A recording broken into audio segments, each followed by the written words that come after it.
বন্ধুরা, আপনাদের সবাইকে দীপা রান্নাঘরে স্বাগত জানিয়ে আজকে একটা রেসিপি নিয়ে চলে এসেছি। ভেজ পোলাও বানাবো আমি। দেখেন, এখন তো সবজি মার্কেটে খুব পাওয়া যাচ্ছে, ভালো ভালো একদম টাটকা সবজি। তার জন্য ভাবছি আজকে ভেজ পোলাওটা আপনাদের সাথে শেয়ার করব।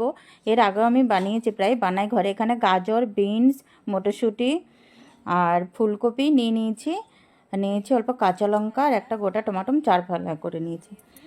এখানে আমি কড়াইতে সাদা তেল দিয়েছি, দারচিনি, লবঙ্গ, তেজপাতা দিয়েছি আর কাজু কিশমিশ নিয়েছি অল্প, ওটাও দিয়ে দেবো। দিয়ে ভাজা করে নেবো একসাথে।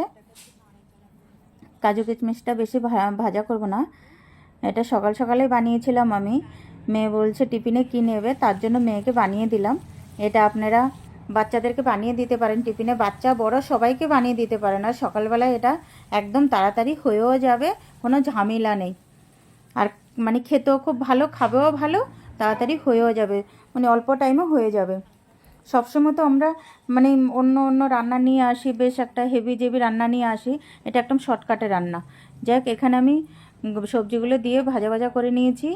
দিয়ে কাঁচা লঙ্কাটা দিয়ে দিয়েছি। কাঁচা লঙ্কাটা আমি পুরোটা দিইনি, আপনারা চাইলে কাঁচা লঙ্কা নাও দিতে পারেন, কোনো ব্যাপার নেই। আর টমেটোটা কেটে রেখেছি, ওটাও দিয়ে দিয়েছি 1 চামচ জিরের গুঁড়ো আর 1 চামচের মতো আদা বাটা দিয়েছি। এটাকেও ভালো করে মিক্স করে নেবো একসাথে। গ্যাসটা কিন্তু একটু কমিয়ে দিয়েছি আমি এখন। ভালো করে মিক্স করা হয়ে গেছে। 2-3 মিনিট ঢাকা দিয়ে রাখবো যাতে ফুলকপিগুলো ভালোভাবে সিদ্ধ হয়ে যায়। আর দিয়ে দিয়েছি 1/2 চামচ চিনি। চিনিটা আপনাদের হিসাব মতন দেবেন। এটা আপনারা বাচ্চারা টিফিনেও দিতে পারেন সকালবেলায়। আর এখানে চালটা যেটা ভিজিয়ে রেখেছিলাম, আমি বাসমতি চাল নিয়েছি। আমি বাসমতি চালটা ভিজিয়ে জল ঝরিয়ে রেখেছিলাম। এবার দিয়ে দিচ্ছি। দিয়ে এবার এটাকে লাড়াচাড়া করব। 3-4 মিনিটের মতন লাড়াচাড়া করে নিয়েছি গ্যাসটা বাড়িয়ে দিয়ে। এমনিতেই জল ছিল না আগে।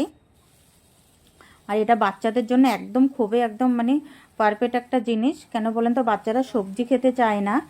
বাচ্চাদেরকে এভাবে দিলে কিন্তু সবজি খেয়ে নেবে, ভালোবেসেই খেয়ে নেবে, খুব ভালোও লাগবে, ওরা খুব ভালোবেসে খেয়ে নেবে। এভাবে কিন্তু রান্না করে আপনারা ভেজ পোলাও দিতে পারেন। আর মটরশুঁটিটা আমি আগে দিইনি, কেন এখন কচি মটরশুঁটি, তার জন্য আমি এটা জল দেওয়ার পরে দিয়েছি। দিয়ে আমি ফুটা পর্যন্ত অপেক্ষা করেছি।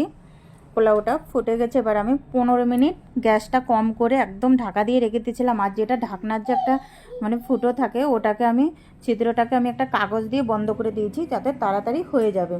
আপনারা এটা কুকারেও বানাতে পারেন, কোনো ব্যাপার নেই। কুকারে বানালে একটু সিটিটা দেখে নেবেন, একটা সিটি উঠলেই বন্ধ করে দেবেন, বাস।